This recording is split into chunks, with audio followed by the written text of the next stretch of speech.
നമസ്കാരം, ദാസനക്കരയാണേ. അപ്പോൾ നമുക്കൊരു ചെറിയൊരു ആമുഖം പറഞ്ഞിട്ട് തുടങ്ങാം.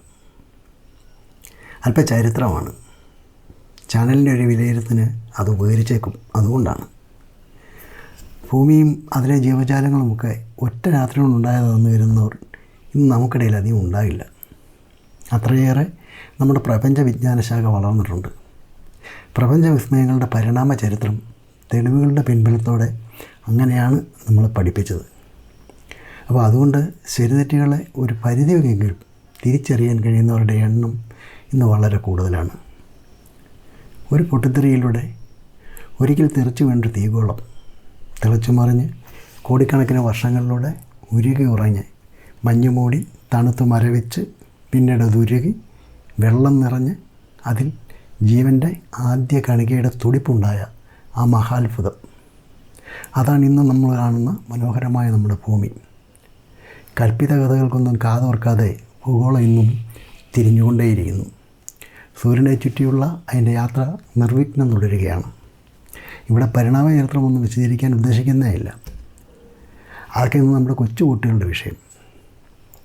എന്നാൽ ലോക പരിണാമ ചരിത്രത്തിലെ ഏറ്റവും വിശേഷപ്പെട്ട സംഭവം ജീവവർഗങ്ങളുടെ ഉത്ഭവം തന്നെയാണ്. നിരവധിയായ ജീവവർഗങ്ങളുടെ ഉത്ഭവത്തിൻ്റെയും പരിണാമത്തിൻ്റെയും ആ മാന്ത്രിക വഴികളിൽ ഏറെ പുരോഗമിച്ചതും പകരം വെക്കാനില്ലാത്തതുമായ ജീവിവർഗമാണ് മനുഷ്യൻ. ഒരേ സമയം അത്ഭുതവും ആശ്ചര്യവും നിറഞ്ഞതാണ് മനുഷ്യൻ്റെ ചരിത്രം.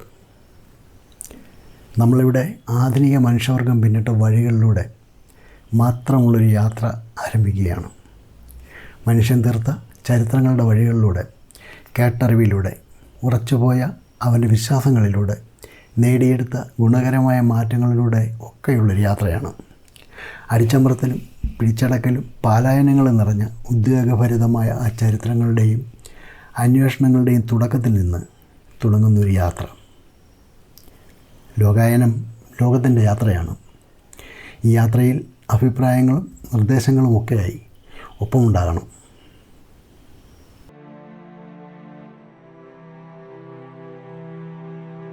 ഇൻഫർമേഷൻ ടെക്നോളജി ഇത്രയേറെ പുരോഗമിച്ചൊരു കാലത്ത് നിന്ന് നമുക്കൊരു സാങ്കല്പിക ലോകത്തേക്ക് ഒരു നിമിഷം ഒന്ന് മാറി നിൽക്കാം.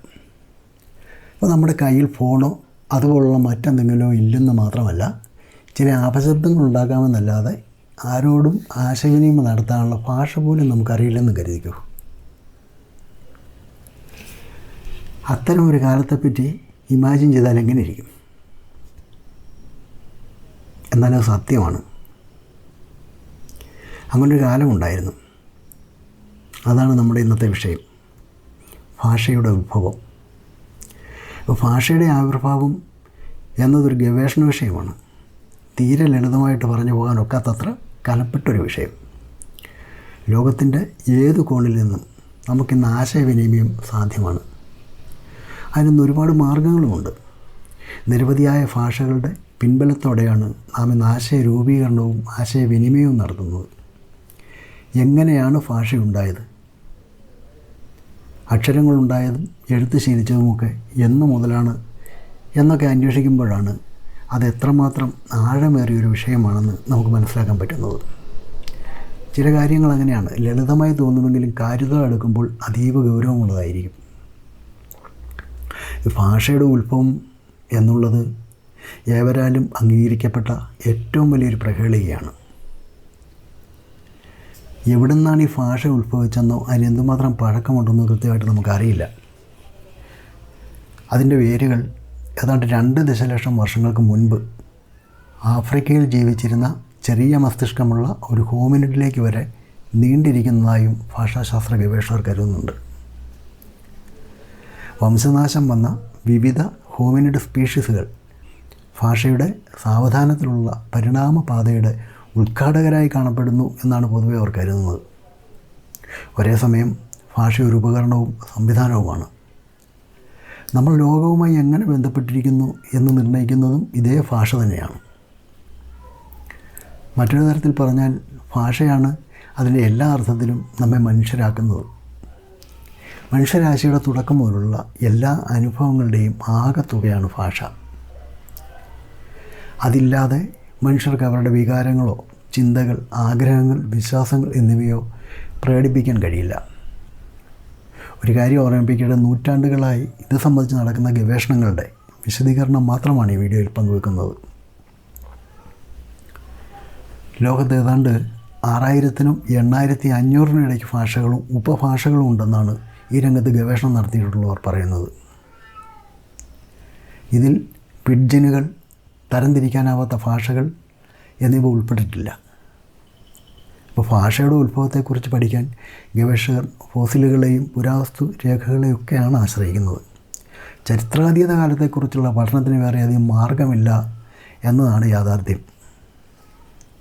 അപ്പോൾ മനുഷ്യഭാഷയും മൃഗങ്ങൾക്കിടയിൽ, പ്രത്യേകിച്ച് മറ്റു പ്രൈമേറ്റുകൾക്കിടയിൽ നിലവിലുള്ള ആശയവിനിമയ സംവിധാനങ്ങളും താരതമ്യവും പഠനത്തിന് വിധേയമായിട്ടുണ്ട്. ഭാഷയുടെ ഉത്ഭവം ആധുനിക മനുഷ്യ സ്വഭാവത്തിൻ്റെ ഉത്ഭവവുമായി അടുത്ത ബന്ധമുണ്ടെന്നാണ് പല ഗവേഷകരും വാദിക്കുന്നത്. ഭാഷ വികസിച്ചത് പ്രൈമേറ്റ് ആശയവിനിമയത്തിൽ നിന്നല്ല, മറിച്ച് പ്രൈമേറ്റ് കോഗ്നിഷനിൽ നിന്നാണ് എന്നൊരു വാദവും ചില ഗവേഷകർ മുമ്പോട്ട് വയ്ക്കുന്നുണ്ട്. ചരിത്രപരമായ ഭാഷാ പഠനത്തിൽ കോഗ്നേറ്റുകൾ അല്ലെങ്കിൽ ലെക്സിക്കൽ കോഗ്നേറ്റുകൾ എന്നത് ഒരു പൊതു മാതൃഭാഷയിൽ ഒരു പദോൽപത്തിയുടെ പൂർവികരിൽ നിന്ന് നേരിട്ട് പാരമ്പര്യമായി ലഭിച്ച ഒരു കൂട്ടമാണ്.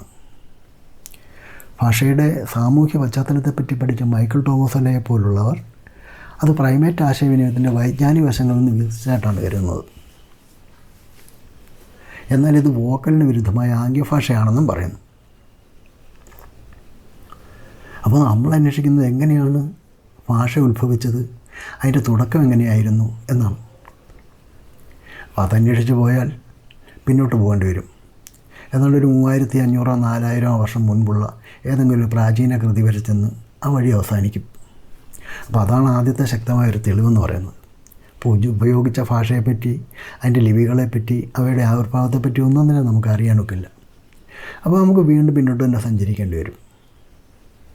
അതിന് ചില നിഗമനങ്ങളെ കൂടി ആശ്രയിച്ചേ പറ്റൂ. നിഗമനങ്ങളെ മാത്രമല്ല, സാധ്യതകളെയും പരിഗണിക്കണം. അപ്പോൾ ഈ സഞ്ചാരത്തിനാണെങ്കിൽ ഏതാണ്ട് ആധുനിക മനുഷ്യരുടെ പരിണാമത്തോളം ദൂരം വരും. ചില പണ്ഡിതന്മാർ 1.8 ദശലക്ഷം വർഷങ്ങൾക്ക് മുമ്പ് ഹോമോ ഹാബിലിസ് അല്ലെങ്കിൽ 0.6 ദശലക്ഷം വർഷങ്ങൾക്ക് മുമ്പ് ഹോമോ ഹൈഡൽബെർജിൻസിനൊപ്പമോ പ്രതീകാത്മക ആശയവിനിമയം വികസിപ്പിച്ചെടുക്കുന്ന പ്രാകൃത ഭാഷാതുല്യമായ സംവിധാനങ്ങളുടെ വികസനം ഉണ്ടായിരുന്നതായിട്ടും അനുമാനിക്കുന്നുണ്ട്. ഏതാണ്ട് 2.5 ലക്ഷമെങ്കിലും വർഷങ്ങൾക്ക് മുമ്പ് പരിണമിച്ചു എന്ന് കണക്കാക്കിയിരിക്കുന്ന ഹോമോ സാപ്പിയൻസിന് അനുയോജ്യമായ ഭാഷയുടെ വികാസവും ഇവിടെ തുടങ്ങി എന്ന് അനുമാനിക്കേണ്ടി വരും. കാരണം ഇരതടലിനും മറ്റാവശ്യങ്ങൾക്കും ആശയ കൈമാറ്റം അനിവാര്യമായിരുന്നല്ലോ. അപ്പോൾ മറ്റ് ജീവികൾക്കും ഇതേ ആവശ്യങ്ങളുണ്ടല്ലോ എന്നൊരു ചോദ്യം വരാം. വോക്കൽ ഭാഷയ്ക്ക് അനുയോജ്യമായ പരിണാമപരമായ കഴിവാർജിച്ചത് മനുഷ്യൻ മാത്രമാണ് എന്നാണ് അതിനുത്തരം. ആധുനിക ഭാഷകളിലെ നിലവിലെ വ്യാപനവും വൈവിധ്യവും അത് കൈവരിക്കുന്നതിനാവശ്യമായ സമയം കണക്കാക്കാൻ സ്റ്റാറ്റിസ്റ്റിക്കൽ രീതികൾ ഉപയോഗിച്ച് ജോഹാന നിക്കോൾസും കാലിഫോർണിയ സർവകലാശാലയിലെ ഒരു ഭാഷാശാസ്ത്രജ്ഞനായ ബെർക്കലിയും 1998 കണ്ടെത്തിയത് 1,00,000 വർഷമെങ്കിലും മുൻപ് മനുഷ്യവർഗത്തിൽ വോക്കൽ ഭാഷകൾ വികസിത രൂപത്തിൽ ഉരുത്തിരിയാൻ തുടങ്ങിയിട്ടുണ്ടാകണം എന്നാണ്. നമ്മുടെ പൂർവികർ ആഫ്രിക്ക വിടുന്നതിന് മുമ്പ് അവരിൽ വലിയൊരു മാറ്റം സംഭവിച്ചിരിക്കാമെന്നും ഏകദേശം 1,00,000 വർഷങ്ങൾക്ക് മുൻപ് ഒരു കൂട്ടം മനുഷ്യരിലും അവരുടെ പിൻഗാമികളിലും വലിയൊരു കുതിച്ചുചാട്ടമായി ഒരു പൊതു ഭാഷാ ഫാക്കൽറ്റി വികസിച്ചിട്ടുണ്ടാകാമെന്നും നോം ചോംസ്കിയും അഭിപ്രായപ്പെടുന്നു.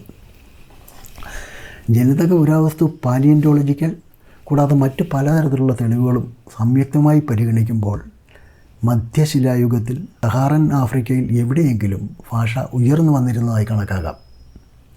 ഇത് ഹോമോ സാപ്പിയൻസിൻ്റെ സ്പെസിഫിക്കേഷനുമായി ഏകദേശം യോജിക്കുന്നൊരു നിഗമനമാണ്.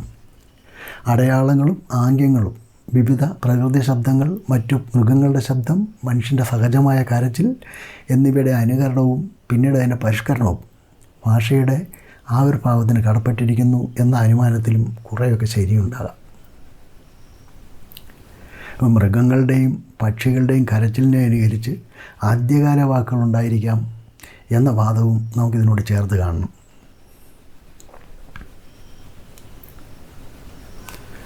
അതുപോലെ തന്നെ നിരവധിയായ ഊഹാപോഹ സിദ്ധാന്തങ്ങളും പ്രചാരത്തിലുണ്ടായിരുന്നതായി കാണാം. ജർമ്മൻ ഭാഷാ ഗവേഷകനായ മാക്സ് മുള്ളർ സംസാര ഭാഷയുടെ ഉത്ഭവത്തെ സംബന്ധിച്ച് അതുവരെ ഉണ്ടായിട്ടുള്ള ഊഹാപോഹ സിദ്ധാന്തങ്ങളുടെ ഒരു പട്ടിക തന്നെ പ്രസിദ്ധീകരിക്കുകയുണ്ടായി. മാക്സ് മുള്ളർ മുമ്പോട്ട് വയ്ക്കുന്ന ബില്ലു വൗ അല്ലെങ്കിൽ കുക്കു എന്ന സിദ്ധാന്തം മൃഗങ്ങളുടെയും പക്ഷികളുടെയും കരച്ചിൽ അനുകരണമായി ആദ്യകാല വാക്കുകളുണ്ടായിരിക്കാം എന്ന് അനുമാനിക്കുന്നു. ഇതിൻ പ്രകാരം വേദന, ആനന്ദം, ആശ്ചര്യം മുതലായവയാൽ ഉണർത്തുന്ന വൈകാരിക ഇടപെടലുകളുടെ ശബ്ദങ്ങളുമായി പൂഹ് പൂഹ് എന്ന ശബ്ദങ്ങൾ ആദ്യ വാക്കുകളായിരിക്കാമെന്നും അനുമാനിക്കുന്നു. എല്ലാ വസ്തുക്കളിലും സ്പന്ദിക്കുന്ന പ്രകൃതിദത്തമായ ഒരു അനുരണനമുണ്ടെന്ന് വാദിക്കുന്ന ഡിങ് ഡോങ് സിദ്ധാന്തം അവതരിപ്പിച്ച മാക്സ് മുള്ളർ മനുഷ്യന് തൻ്റെ ആദ്യകാല വാക്കുകളിൽ ഇവയും സ്വാധീനിച്ചിട്ടുണ്ടാകുമെന്നും പറയുന്നു. യോ ഹി ഹോ എന്നൊരു തിയറി അനുസരിച്ച് ഭാഷ വികസിച്ചത് കോർഡിനേറ്റഡ് റിതമിക് അധ്വാനം മൂലമാണ്. അതായത് കൂട്ടായ താളാത്മകമായ അധ്വാനത്തിൽ നിന്നാണ് ഭാഷ ഉടലെടുത്തത് എന്നാണ്. പേശികളുടെ പ്രയത്നത്തെ സമന്വയിപ്പിക്കാനുള്ള ശ്രമത്തിൻ്റെ ഫലമായി ഹേവ് പോലുള്ള ശബ്ദങ്ങൾ ഹോ പോലുള്ള ശബ്ദങ്ങളുമായി കൂടിച്ചേർന്ന് വരുന്നതാണെന്നാണ് ഇവർ പറയുന്നത്. 1930 സർ റിച്ചാർഡ് പേജൻറ്റ് ആദ്യമായി അവതരിപ്പിച്ച ആശയമാണെങ്കിലും മാക്സ് മുള്ളറുടെ പട്ടികയിൽ ഉൾപ്പെടുത്താതിരുന്ന ടാഡ തിയറി പ്രകാരം ആളുകൾ അവരുടെ നാവ് കൊണ്ട് കൈ ആംഗ്യങ്ങളെ അനുകരിച്ച് ആദ്യ വാക്കുകൾ സൃഷ്ടിച്ചു എന്ന് പറയുന്നു. ഇന്നത്തെ മിക്ക പണ്ഡിതന്മാരും അത്തരം സിദ്ധാന്തങ്ങളെല്ലാം മുഴുവനും തെറ്റല്ലെന്ന് കരുതുന്നവരാണ്. അവ ഇടയ്ക്കിടെ പെരിഫറൽ ഉൾക്കാഴ്ചകൾ നൽകുന്നതായും അവർ കരുതുന്നു. ആദ്യകാല മനുഷ്യർ ശബ്ദങ്ങളെ അർത്ഥങ്ങളുമായി ബന്ധിപ്പിക്കുന്നതിനുള്ള പ്രവർത്തനക്ഷമമായ ഒരു സംവിധാനം കണ്ടെത്തി കഴിഞ്ഞാൽ ഭാഷ യാന്ത്രികമായി ഉടലെടുക്കുമെന്നും ക്രമേണ അവ പരിണമിക്കുമെന്ന അനുമാനത്തിലും ഇവർ ഉറച്ചു നിൽക്കുന്നു. സംസാര ഭാഷയുടെ വികാസം ഈജിപ്തിലെ 26ാം രാജവംശത്തിൻ്റെ കാലഘട്ടത്തിലാണെന്ന് കണക്കാക്കാമെന്നാണ് ഈജിപ്ഷ്യൻ ടൈംസ് പറയുന്നത്. ഇതിൽ ഏറ്റവും പുരാതനമായ പരീക്ഷണം ഫറവോ നടത്തിയിരുന്നതായും അവർ പറയുന്നു. ഇതുവരെ നമ്മൾ ഭാഷയുടെ ആവിർഭാവത്തെ പറ്റിയുള്ള ചില അക്കാദമിക് ചർച്ചകളാണ് കണ്ടത്. നമുക്കിനി ചില മതപരമായ നിലപാടുകൾ കൂടി നോക്കാം. കാരണം ചില സങ്കല്പങ്ങളും കൂടി ചേരുന്നതാണല്ലോ നമ്മുടെ ചരിത്രങ്ങൾ. എല്ലാ കണ്ടുപിടുത്തങ്ങളുടെയും പിന്നിലുള്ള സ്വപ്നസമാനമായ ഭാവനകളുടെ സാന്നിധ്യത്തെ നിഷേധിക്കാനുമാവില്ല. അപ്പോൾ ദൈവങ്ങൾ മനുഷ്യരാശിക്ക് ആശയവിനിമയത്തിനുള്ള കഴിവ് നൽകി എന്ന് പറയുന്ന ഇവ പൊതുവെ ദിവ്യ ഉറവിട സിദ്ധാന്തങ്ങൾ എന്നാണ് അറിയപ്പെടുന്നത്. ഭാഷകളുടെ വൈവിധ്യത്തിൻ്റെ ഉത്ഭവം വിവരിക്കുന്ന ഒരു ബൈബിൾ കഥയായ ബാബേൽ ഗോപുരത്തിൻ്റെ കഥ രസകരമാണ്. ബാബിലോണിയർ തങ്ങളുടെ പ്രശസ്തിക്ക് വേണ്ടി ഒരു വലിയ മഹാനഗരവും ഗോപുരവും പണിതു. മനുഷ്യവർഗം ബാബേൽ ഗോപുരം പണിയുമ്പോൾ ദൈവം കോപിക്കുകയും ആളുകളെ ആശയക്കുഴപ്പത്തിലാക്കുന്നതിന് വേണ്ടി പരസ്പരം ആശയവിനിമയം നടത്തുന്നതിൽ നിന്ന് തടയാൻ നിരവധിയായ ഭാഷകൾ നൽകി എന്നാണ് ബൈബിൾ കഥ. ഗ്രീക്ക് മിത്തോളജിയിൽ സിയൂസാണ് ഭാഷ കണ്ടെത്തിയത്. ഓഡിൻ്റെ സഹോദരനായ ഗോഡ്വി മനുഷ്യരാശിക്ക് സമ്മാനമായി ഒരു പ്രസംഗം തന്നെ നൽകിയതായി അവർ വിശ്വസിക്കുന്നു.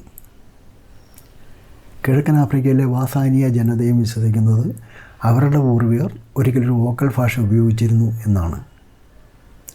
ഇതിൽ നിരവധിയായ ഭാഷകൾ ആവിർഭവിച്ചായും അവർ വിശ്വസിക്കുന്നു. ക്രിസ്ത്യൻ യൂറോപ്പിൽ ഏതാണ്ട് നൂറ്റാണ്ടുകളോളം കരുതിപ്പോകുന്നത് ബൈബിൾ പഴയ നിയമത്തിൽ പറയുന്നത് പോലെ ഹീബ്രു ദൈവദത്തമായ ഭാഷയാണെന്നും മനുഷ്യരാശിയുടെ മുഴുവൻ ഭാഷകളുടെയും ഉൽപ്പത്തി ഹീബ്രുവിൽ നിന്നാണെന്നുമാണ്. ഉൽപ്പത്തി പുസ്തകത്തിലെ ആദ്യ വാചകം തന്നെ തുടങ്ങുന്നത് ആദിയിൽ വചനമുണ്ടായി എന്നാണല്ലോ. പിന്നീടാണ് സൃഷ്ടി നടന്നത്. അപ്പോൾ വചനം എന്നതൊരാശയം ആയതുകൊണ്ട് അതിന് ആശയവാദം എന്ന പേരും വന്നു. ഭാഷയുടെ സ്വഭാവത്തെയും ഉത്ഭവത്തെയും കുറിച്ചുള്ള സംവാദത്തിൽ പ്ലേറ്റോയുടെ സോക്രട്ടിക് സംഭാഷണത്തിൽ വസ്തുക്കളുടെ പേരുകൾ ശരിയായ രീതിയിൽ ആദ്യം നിശ്ചയിക്കുന്നതിന് ഉത്തരവാദികളായ ദൈവങ്ങളെക്കുറിച്ചാണ്.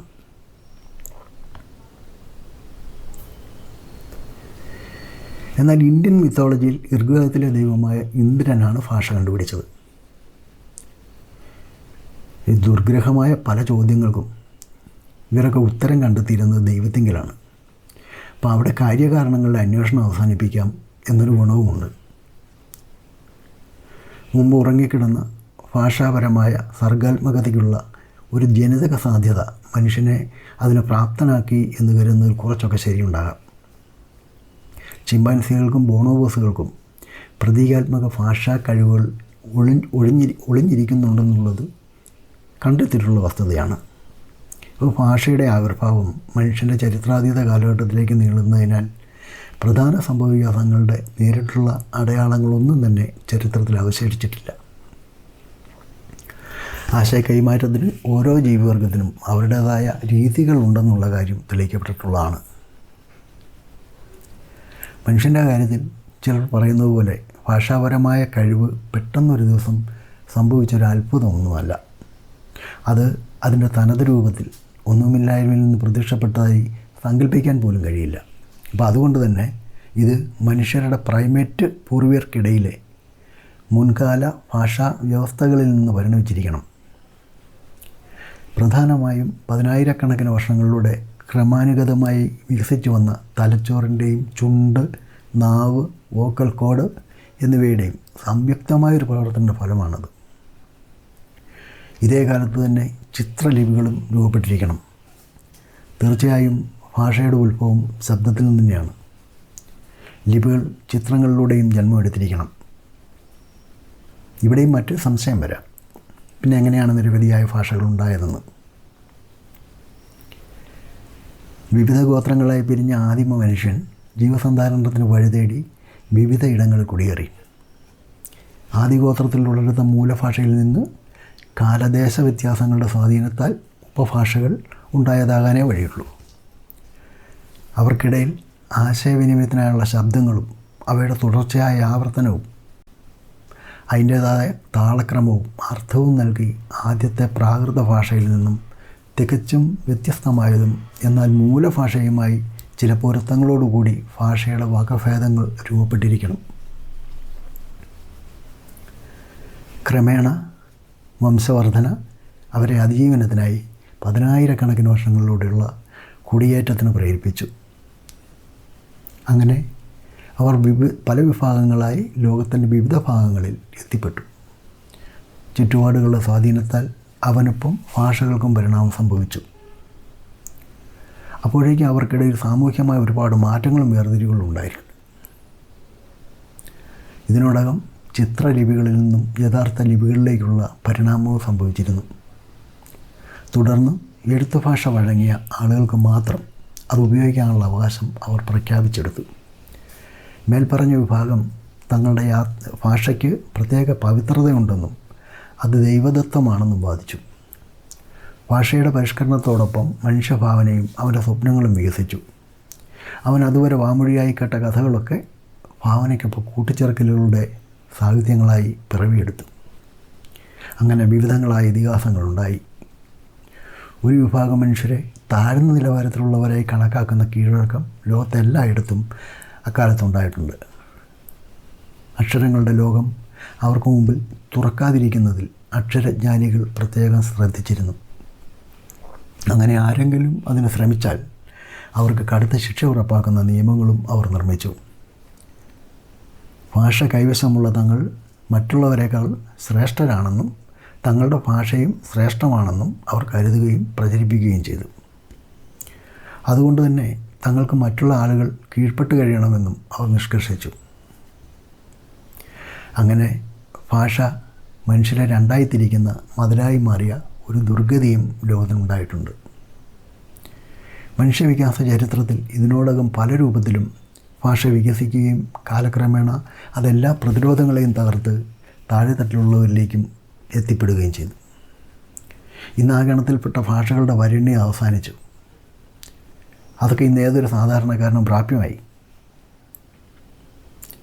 ഇതിനിടയിൽ ചില ഭാഷകൾക്ക് നിലനിൽപ്പില്ലാതെയായി. മറ്റ് ചിലത് ഉപയോഗിക്കാനുള്ള സൗകര്യം കൊണ്ട് കൂടുതൽ സ്വീകാര്യമായി.